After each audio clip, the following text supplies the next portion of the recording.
Game.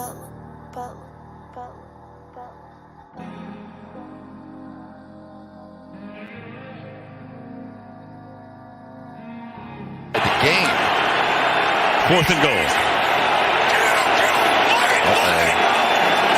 And they're going to snap it, and it's Trey Burton who throws caught. Foles, touchdown.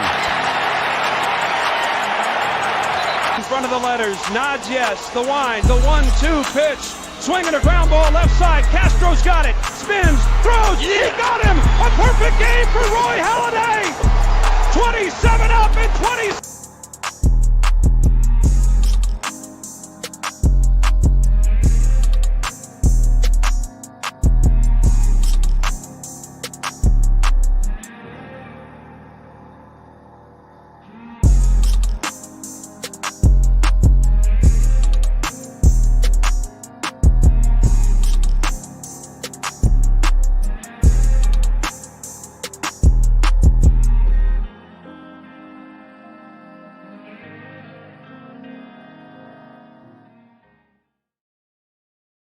What's up, everybody? Welcome to Trending for 4 Quarters with Phil Stiefel, only on DSM Media. It's like this new show, rebranding of the show I've been doing for about 15 months now.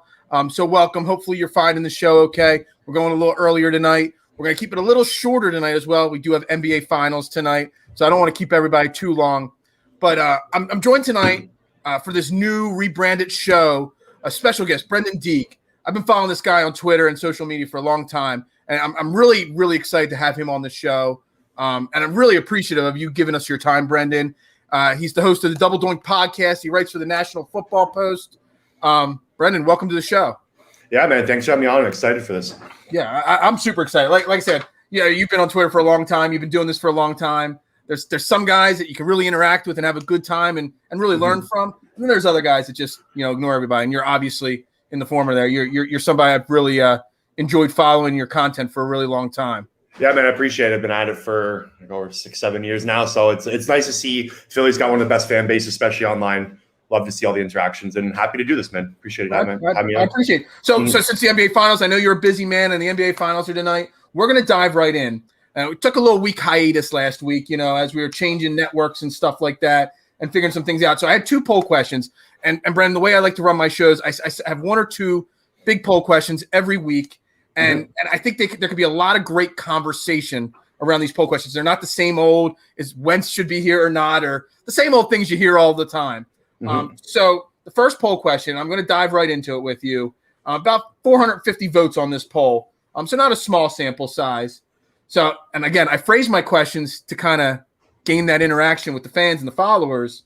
So some of these answers on the poll are a little, purposely done to get the reaction from the Philadelphia Eagles fans. And also because I wanted to judge the Eagles, fan base, perspective. So I said, what non-2020 playoff team has the best chance of making the playoffs this year? And I put the Eagles, the Patriots, the Cardinals, and other. Eagles obviously won the vote. Surprisingly, a lot more than I thought. 46% of the vote. Patriots got 19%, Cardinals 29%. Other got 6. I got 6 other write-in votes. First off, the question itself, what would you think is the best team that missed the playoffs last year that has the best shot this year to make the playoffs?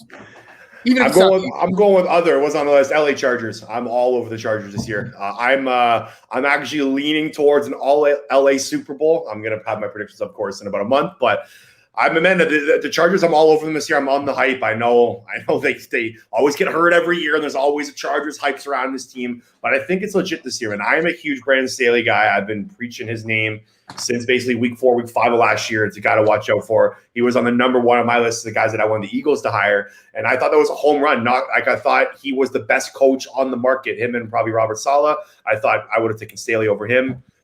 He's a genius. He's a football genius. I think he's severely underrated. If you kind of look at what he's done with that LA Rams defense, I think it's replicable here. I know Aaron Donald's not there. You don't have Jalen Ramsey, but I think there's sort of similar packages or players there that you can work with. And I think Justin Herbert's. There's a lot of people talking about how he won't be as good as last year, or even maybe take a step back because he was so good under pressure last year and pressure statistics. Like if you're an Eagles fan, you know Wentz, how good he was under pressure in 2017. That was kind of his downfall. He wasn't able to get as good as he was then. And it looks like Herbert might not probably the same under pressure stats as he did last year, but I still think he's going to be a great quarterback. I'm excited to see what he can do in year 2. I'm all the Chargers, man. I actually think I think they're making the Super Bowl. I'm actually he was my second favorite coach. I was a solid. I'm a defensive minded guy. Yeah, growing up in the Jim Johnson, the Buddy Ryan era in the late '80s. I love defense. I love hard nosed defense. Obviously, I wanted Eagles. I wanted defense in the first round of the draft. I wanted a defensive coach, but I know that's not the trend of the NFL. The Chargers actually got the third most write-in votes on the poll. So there's a lot of people feeling, and actually. We could save some more Chargers talk because the next poll question kind of sets up to the Chargers too. But so on the part that the Eagles, 46% of the vote, almost 220 people out of 450 voted for the Eagles. Is that just blind fandom, or I kind of think the Eagles. I won't make my predictions till close to the season either. But the NFC East is a weak division. So is it just blind loyalty saying that the Eagles have a chance? Or is there legit a chance that the Eagles could win hypothetically 7 games and eke out a division win again this year? No, I don't think it's crazy at all. Like it's like I know a lot of people out there have them compared as like one of the bottom rosters in the NFL. Probably agree with that. I think they're getting underlooked. Playoffs, yeah, there's a pathway. Like what if Hurts is a top 15 quarterback? What if he is as good as he and other Eagles think he is? I am not a Jalen Hurts guy to say. I think if he does well, he'll be proving me wrong. I'm coming in with like low expectations, see what happens. But there's definitely a pathway where one, the Eagles offensive line stay healthy. 2, Jalen Hurts has a great year. Then Jonathan Gannon, for instance, comes in, lights up that defense, and they're a top 10 defense. Like there's a bunch of different pathways. And yeah, like you said, the NFC East is it's anyone's ball game. Like I don't think it's crazy at all. Like I was looking at the division odds today, actually. Eagles are plus 450 to win the NFC East, which is last. They're behind the Giants, behind Washington, behind Dallas. Probably right. I'd probably say they're probably the 4th best. It's hard to say. Like, look, I predicted the Eagles were going to go 10-6 last year. What could happen? So it's so hard to predict. That's why this year I'm kind of like keeping my takes not hot this year before the season starts. I'm waiting to see how this all pans out. Like I'm waiting to see training camp. There's so much left to see. Like who the hell is going to be CB2? Who the hell do they think is going to step up and be cornerback 2? Who's going to be the interior of the offensive line? Is going to be Dickerson? Is going to be Sam Olave? There's so many question marks that I still get the kind of like answer. So I don't really have like a bold take for you to at the beginning of the season. But 100% there's a pathway to the playoffs. 46% of the people probably shouldn't have voted for them to make the playoffs. You can see the homer in some of the votes, but yeah, it definitely is a pathway, man. Like with half the league makes the playoffs now, right? 16 teams, if I'm correct. Like it's not crazy to think that they can make it. Yeah. And everybody watching, thanks for tuning in. If you guys got questions for Brenden, anything NFL related, Eagles or not, just drop them in the comment section. I know Jason was checking in, and I asked him a question today. He's from Detroit, and I do a golf show with him, and he was debating whether there was a question out there on ESPN or something about the Detroit 5 wins over or under, and he thinks over because it can't get much worse in Detroit. But I agree with you. I think the Eagles do have a pathway, but I'm a realist Eagles fan. I didn't vote for the Eagles in this poll. No, I think there's definitely teams that you should vote over. Way too many question marks to do that. But I was kind of trying to judge it. I voted for the Cardinals because I think the Cardinals, the Patriots, I think their division's tough. I think the AFC in general, there's too many teams that could compete for that wild card berth. The Chargers, I got write-ins for the Raiders. I got write-ins for the Dolphins. The Patriots had some votes.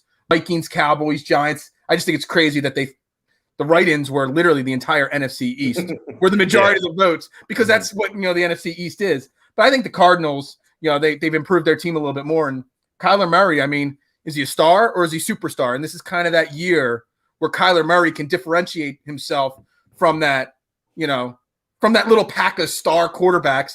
Who's going to be the next guy that's going to step up when Rodgers steps down and Brady moves on and stuff like that, to be that superstar elite? And I think Kyler Murray and the Cardinals are set up for that. See, I couldn't be more against you on this one. I actually think the Cardinals are going to be one of the more disappointing teams this year. As I've been diving into, I'm kind of just over the last 10 days kind of started getting ready for next year and looking at some teams who's going to be like who's going to ascend and make the playoffs, who's not. And the Cardinals keep catching my eye as a team that I could see having a coaching change midway through the year. Like I'm not a Cliff Kingsbury believer. This guy came in. I was looking at like Football Outsiders stat. It's called DVOA, which is a good statistic I like to use when kind of just basing on generic how good teams are on offense, defense in general. Cardinals were 19th in offensive DVOA last year. They were supposed to have an offensive coach, and if you remember, like I think they lost 5 of their last 7 last year. They struggled down the stretch. I think their offense is kind of in no man's land. And if you look at where they put their money, like they put their money in J.J. Watt and A.J. Green. Those are the big acquisitions. Does that make them a lot better? I don't know. Like, are you going to rely on A.J. Green to be his 2014, 2015 self? No. Are you going to rely on J.J. Watt? The same thing? I don't think so. You paid them a ton of money. You paid about $30 million in those 2 guys. I think that money can be spent elsewhere. And they lost Hassan Reddick. I know he had 12.5 sacks and might have been kind of like inflated stats. I don't think that's actually who he is. It's still a big loss on the defensive side of the ball. Now you're trying to get J.J. Watt to replace him. I don't know. I'm not a big Cardinals believer. Kind of show me, prove it. In my opinion, I don't think they're worth giving the hype for. Just they haven't proven it yet. So I'm surprised you said that. I was actually I was laughing to myself. We're definitely against each other on that one. No, and that's what's great about sports. There's debate. I just think in general, I looked at the NFC. I think the path to making the playoffs in the AFC is tougher than the NFC. 100%. And I just looked at the NFC teams, and obviously I wasn't picking the Eagles, but the Cowboys, Giants, anybody in the NFC East could make the playoffs. And I was looking at the other teams, like some of the other write-in votes, like the Vikings, or I'm like, who is going to be the team that steps up? And they could 100%. Like I'm no. I just think I don't not know as strong as the conference. I just think like it's going to take an MVP season from Kyler Murray. Like he's going to have to be as good as advertised. Like their offense seems like they're stuck in quicksand, and I think Cliff Kingsbury is like what I don't know what the right terminology is when you flip that with the sand when it comes down, the sand starts sticking down. I think it's flipped now. Like it's time to prove it. Like, it's time to put up or shut up. And I don't know. I just don't think he's got it in him, and I think their offense is gonna continue to stall. And any sleeper teams that people are sleeping on that no one's talking about that has like a little inkling of hope to really like flip the switch this year and make at least a run towards the playoffs? I like the Vikings. I thought the Vikings was a good one. Fans are going to hate me, but I watch out for the Dallas Cowboys this year. I was big on the Cowboys last year, and that kind of came back in my face. But again, like I hate to say it, like they're off. They have the best, you could argue, top 3, top 4 offensives just on paper in the NFL. And if that hits, like if it all kind of works out for them, they had a ton of injury issues last year. Of course, when Dak Prescott got injured, it was all over. And even when he was healthy, I think they were only 1-3 or something like that. It was the defense that screwed them over. And I don't think the defense will be that bad as it was last year. Like in the NFL, you get a top 5 offense and you get like a mediocre defense and you're set. That's all it takes, right? And I think that they're kind of that blueprinted for that. I think Ezekiel Elliott has a bounce back year. So I hate to say watch the Cowboys. I like the Vikings too. I think that run game is going to get an extra boost this year with Dalvin Cook behind him. I still think Kirk Cousins is an okay quarterback. He gets a lot of heat. Justin Jefferson another year. Adam Thielen had an unreal year last year. They added some juice up the middle on the defensive side of the ball. They got hammered through the run game last year. They couldn't stop the run at all, and they definitely fixed that in free agency. So I think they're a scary team. I don't know. I'm still doing my division previews on the Double Doink podcast. It's coming in about a couple weeks, so I haven't fully dove in yet. Again, I've really liked the LA Rams. I've talked about that on my podcast too. They're I'm a full believer of the Rams and the Chargers. So I'm both LA teams. Watch out for. That's good. So, with that being said, Eagles fan, I agree with you 110% on the Cowboys. Dak Prescott, the only problem with the Cowboys is until I see Dak, not in practice or in camp, until I see him on the field, I can't do I'm a big I wear Eagles, I bleed green, but I hate to say it, I'm a huge Dak Prescott fan. When he was coming out in the draft, I wanted the Eagles to target, Dak Prescott because I loved his style and I thought he would be a excellent NFL quarterback, and it pains me to say that, especially him. And Micah Parsons was one of my favorite players in the draft, and the Cowboys getting him, just kind of, they added juice all around. They added juice on the defense with him. Like I think he's going to separate in. Their defense can't be as bad as was last year. And if you look like kind of at how it all played out down the stretch, the defense wasn't as bad later on in the year as it was at the start. So they definitely made some adjustments. They're bringing in Dan Quinn. Is Dan Quinn going to make too much of a difference? We'll see. But I think the Cowboys are the clear favorites in the NFC East. But again, so much can go wrong. Injuries, they don't have a lot of depth on the offensive line at all. They need those guys to stay healthy. So yeah, it's gonna be. They're an interesting team to watch. I'm very, like you said, I'm curious to see how Dak's going to react week 1. I had a horrific injury just playing a pickup game of football back in college, and guys like him, guys like Alex Smith, when they make comebacks from these injuries, it's just so, it's a big deal to me because I had pretty similar injuries and stuff like that, and I know what they go through. But on the flip side of the equation, I know what it's like after the injury, and even after you come back, that you're never the same person. 110%. So until I see, it on the field, I can't get 100% behind them. But if he's even 95%, I think the Cowboys win the division probably. 100%, yeah. All right, so obviously today on one of the other Philly talk radio stations, Adam Schefter was on there talking about Deshaun Watson. And the fans are kind of freaking out and talking this and that about it. But I think they're misreading the statement that he made. And his statement exactly was the Eagles are the most equipped to make a run at Deshaun Watson than any other team. I think the Eagles fans are taking that as the Eagles are making a run at Deshaun Watson, which they probably are. And I mean, if he had his outside issues, set aside, if they weren't part of the issue, I actually think he'd be on the team already.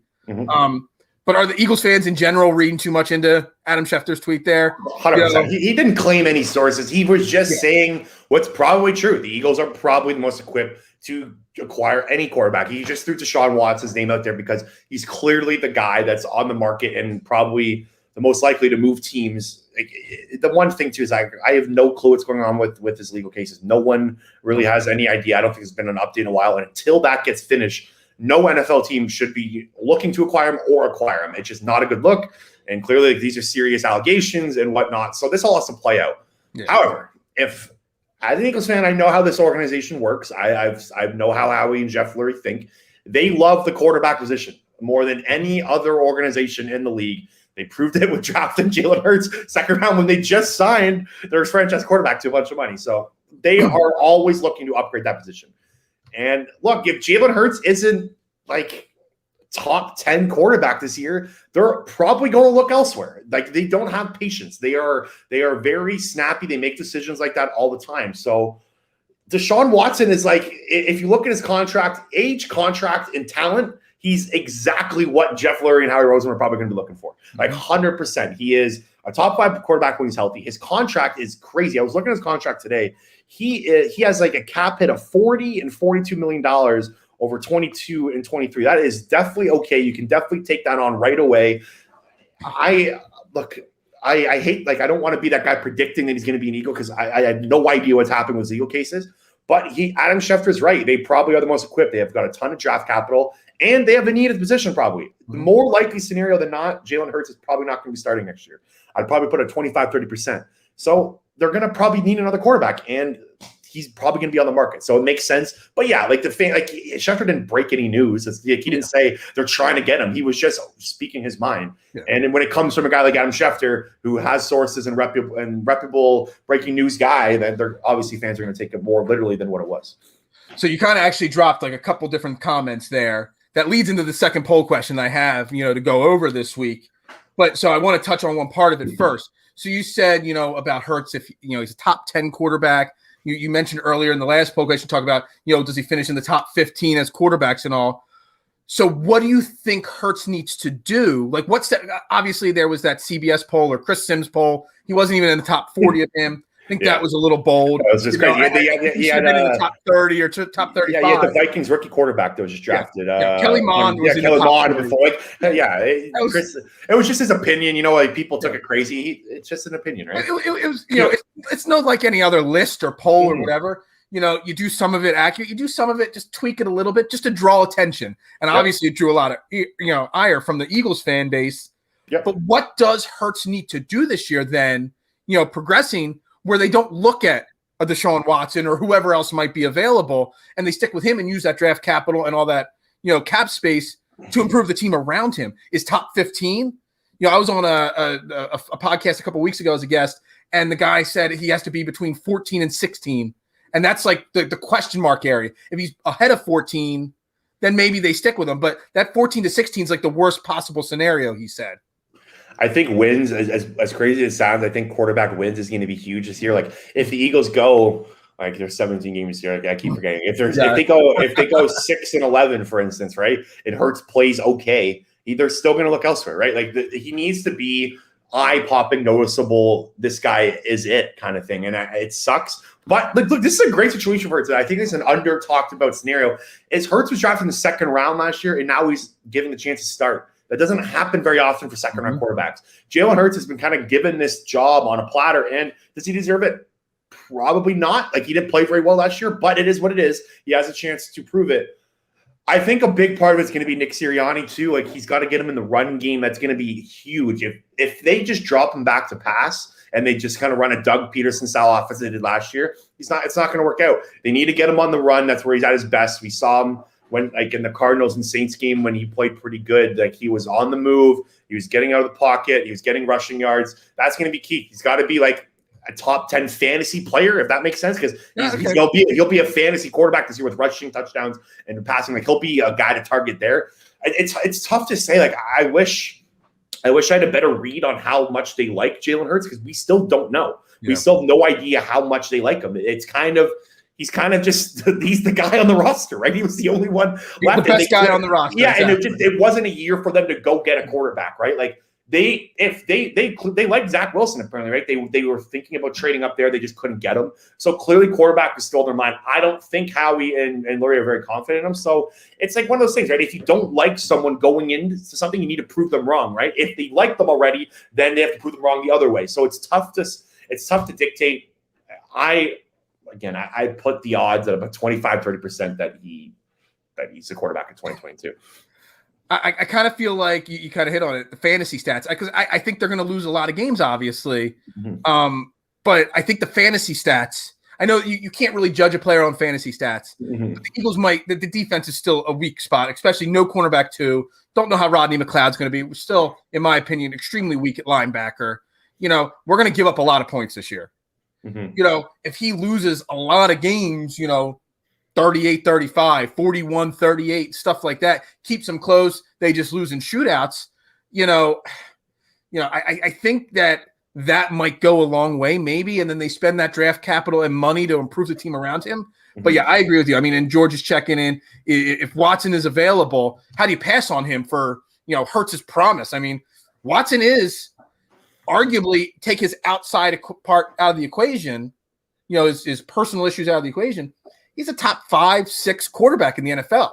He's the top 3, like you could argue he's one of the best, if the best behind Patrick Mahomes. If Watson is cleared of all the legal cases, if everything comes out and you get the green check mark, 1,000%, if Hurts is not the guy, go get him. Like, you know what I mean? Like, it's that simple. And look, the dream scenario is Hurts is great and they can use the draft capital to build around him. That's the dream scenario.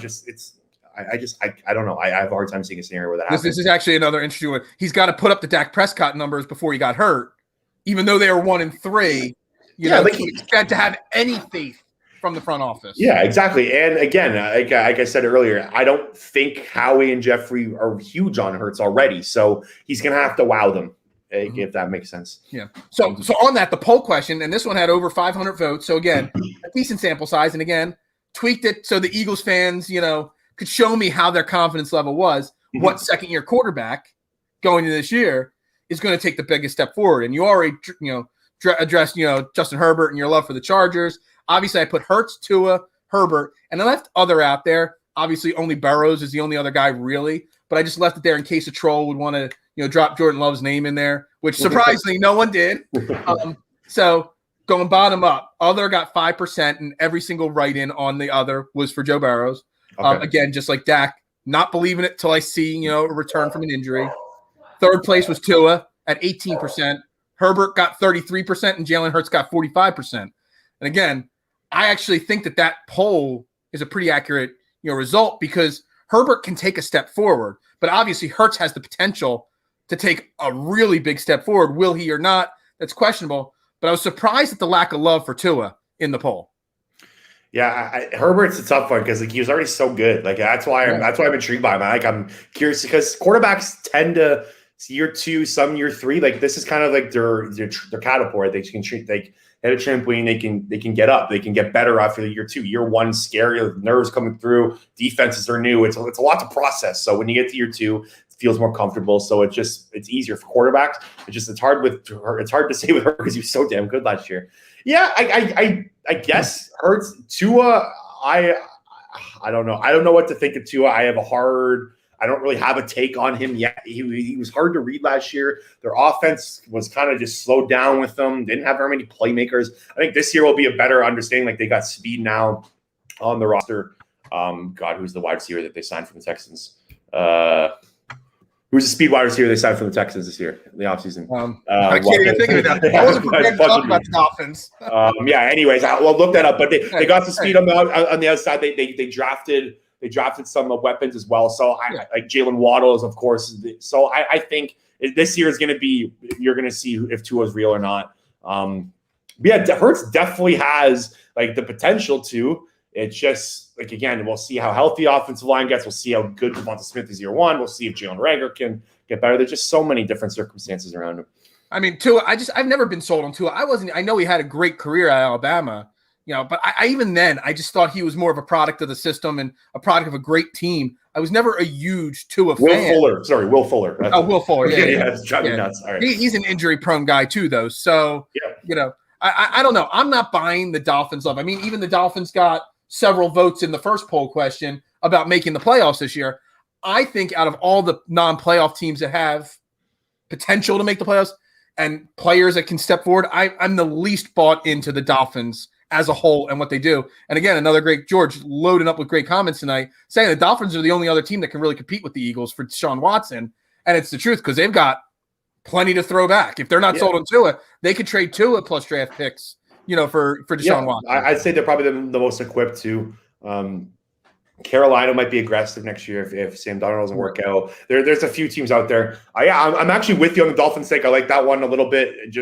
I think the Patriots are going to get a lot better. I think the Jets are not going to be a dumpster fire this year. I think that division, Buffalo, is really good. So I think that division is going to be tough. And again, you brought up the AFC. There's just so many better teams. So yeah, it's going to be. I'm curious. They're an interesting team to watch for sure. And we want them to do bad, right? We get their draft pick. So hopefully they don't play as well, right? I kind of looked at it last year, and I kind of see it shaping up the same way this year. Where I said last year going into the season that the NFC was wide open. You had the Packers, at the top, and there was like 8 or 9 teams that could be competing for that second, third, fourth spot in the the conference, and another 6 or 7 teams that would be competing for those wild card spots. But on the flip side of the equation, the AFC at the top, the Bills, the Chiefs, there's so many great teams, the Titans, even a little bit the Colts, I put in there that I think that depending on how Carson does, the Colts are a really good team. So I think it's a lot less wide open for teams to stand out in the AFC. And I think it's holding true again this year. Mm-hmm. No, I agree with that. And the Colts, I think the Colts are going to be I think they're going to be mediocre. Like, I think they're kind of going to be like the 2019 Eagles a little bit. Like they kind of sneak in maybe like at the end.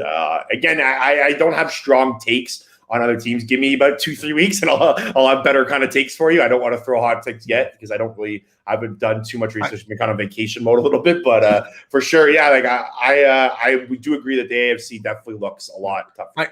I am not making any hot takes on the Colts whatsoever. Yeah. I had so many Wentz hot takes last year. Mm-hmm. I had Wentz ranked in the top 5 quarterbacks. I was hashtagging Wentz as elite. He let me down. Down so much. I'm not talking Wentz. Yeah, I was also driving the bus of Wentz as one of the better quarterbacks in the NFL, and so I'm with you there. He broke my heart. I was at the Giants game in 2019, the Monday Night Football game late in December when they were down, and he led that team to come back. It was a rainy night in December, and I'd already thought Wentz was a great quarterback, and then watching him lead that team of practice squatters, we went 4 months with shows, and there was a list of words you're not allowed to say on my shows. And Wentz was on the list. I didn't want to hear his name brought up at any point. Yeah. So I'm staying away from the Colts. I'm not talking about the Colts. We'll stay away from that.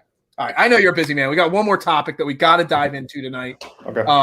Obviously, the other local sports talk station shared out a comment from Michael Robinson. He's an analyst in the NFL. And I'm just going to quote it to everybody listening in case they haven't seen it. I'm not going to say any names, but I know some guys in that locker room who they question this guy, meaning Sirianni, and they question he can truly lead this team. Before we get into Lane Johnson's comments back at it, any thought in your mind? I don't know your thoughts, on this show about Nick Sirianni as a whole, but do you buy these comments by Michael Robinson, or do you think he's fishing a little bit?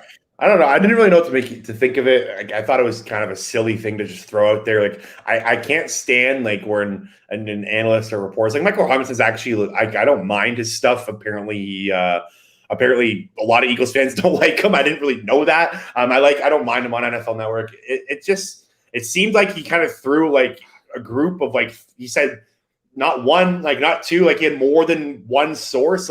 Right. I don't buy that a lot of Eagles players just running to Michael Robinson and telling him that they don't trust Nick Sirianni. I don't buy that. Didn't even have a conversation with one guy, and maybe that got caught up. Who knows? He wasn't very down pat with what the player told him. So to me, it kind of just sounded fishy. Those comments are just annoying. It's stupid. He hasn't coached a game yet. Why don't you let him coach a game and let him play it out? And then if you want to bring that up later on and say, I was told before the year that potentially he could fail, then yes, then you have more backing. But saying that before the year just blatantly just to get clicks and stir up the pot, it happens all the time. I feel like, especially when it comes to the Eagles and Philly media. But it pissed the fans off, so it definitely worked. That's definitely what they were going for, if that makes sense. I think we just got through all these anonymous leaks and all these comments and new coaching staff and new crew in here, and we got rid of the old, brought in the new, and it's like this guy's just, to me, it looked like he might have heard somebody say or have a source saying, "Well, we're not sure." Exactly. But I think he might be embellishing it a little bit. To stir the pot a little bit. Yeah, and it worked. It works.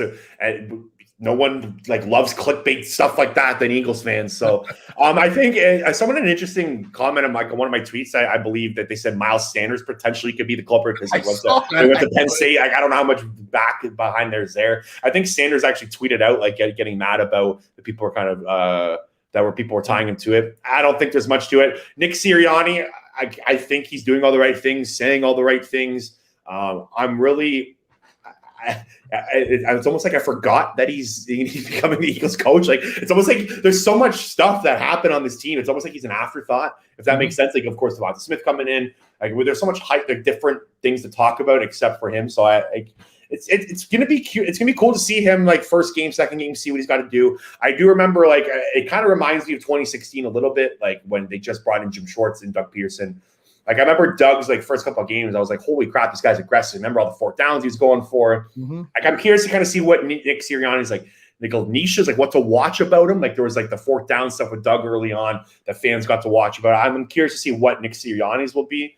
I like the guy. He's saying all the right things. It looks like he's kind of he knows what to do. His family's, I think his dad was a high school coach for so long, right? He's got that in the family. He's got it in the blood. I think he's brought some smart guys around him. I think Jonathan Gannon is very intriguing. I'm very curious to see how what kind of defense he runs. No one knows what defense he's bringing to the table yet. Everyone kind of is trying to point to the old Mike Zimmer defenses and the Eberflus defenses he's with them last year. It's going to be cool to see what he brings to the table. So I don't think anyone should have a strong opinion on Sirianni till he coaches a couple games. Yeah, I totally agree 110% with you. And everyone's trying to predict his style. But a lot of these first-time head coaches and a lot of these assistants are in their position for the first time. They're all taking steps up, in their career this year. Just because you coached under a team, Nick Sirianni last year, what they did is not necessarily what he's going to do here. Yes, exactly. He has that reputation of coaching up wide receivers or whatnot.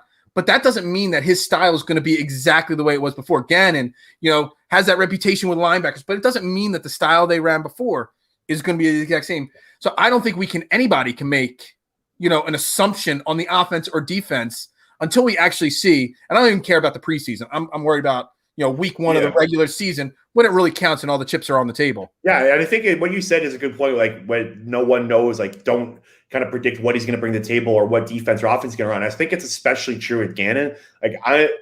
I've been trying to pinpoint what kind of defense are we running here. We got no quarterbacks on the roster. They brought another linebacker, Eric Wilson. They ran a ton of cover 2 in Indy. That was what they ran. And Mike Zimmer, I think, ran it the most out of any team last year. And I think they're going to pull more stuff from Zimmer than he does from Eberflus, if that makes sense, because Zimmer kind of groomed him. But I have no idea what defense is going to run. Like, I do remember, like, when Schwartz came in, like, I was like, this looks different. Like, this defense is different, like, because they ran a ton. It was Billy Davis, the guy before him, right? I could not stand that was guy's defense, and I didn't mind Schwartz at the beginning, like, and I could tell it's new and it's different. I'm curious to see how Gannon's defense looks in week one, just kind of like 2016.